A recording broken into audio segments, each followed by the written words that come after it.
مکڑی اور چھپکلی مارنے کا حکم۔ اویس مختار امریکہ سے پوچھتے ہیں، یہاں گھروں میں مکڑیاں بہت ہوتی ہیں جو جگہ جگہ جالے بنا لیتی ہیں، کیا گھر کو صاف رکھنے کے لیے مکڑیوں کو مارا جا سکتا ہے؟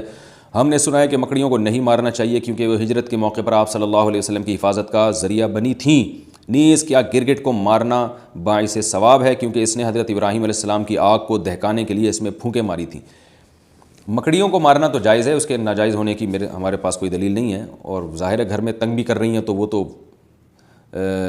شہد کی مکھیوں کو بھی مارنا جائز ہوتا ہے ایسے صورت میں کہ جب کوئی جانور تنگ کر رہا ہے آپ کو تو یہ تو گھر کی حالت خراب ہو جائے گی، گھر میں جالے بنے ہوئے تو آپ مار سکتے ہیں، ایسی صورت میں انشاءاللہ کوئی گناہ نہیں ہوگا۔ رہا یہ مسئلہ کہ گرگٹ کو مارنا، تو صحیح مسلم کی حدیث ہے کہ آپ صلی اللہ علیہ وسلم نے فرمایا کہ چھپکلی کے بارے میں کہ جب آگ جلائی جا رہی تھی ابراہیم علیہ السلام کی تو چھپکلی اس میں پھونک مار رہی تھی اور اس آگ کو بھڑکانے کی کوشش کر رہی تھی۔ اس حدیث کا مطلب کیا ہے؟ علماء نے لکھا ہے کہ یہ صرف یہ بتانے کے لیے ہے کہ چھپکلی اور اس جنس کے جتنے جانور ہیں جس میں گرگٹ بھی آتا ہے، یہ جو جنس کے جانور ہیں نا، ان میں انسان دشمنی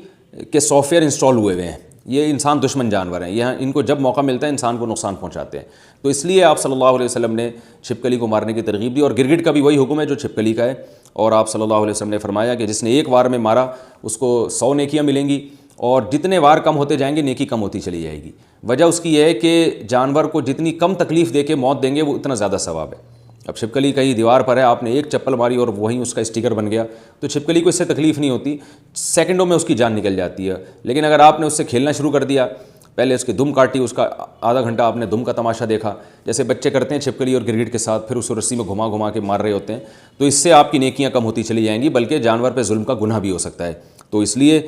جانور کو مارنا چاہیے، ان جانوروں کو جو انسان کے لیے نقصان دہ ہیں، مگر مارنے کا وہ طریقہ اختیار کیا جائے جس میں جانور کو تکلیف کم سے کم ہو۔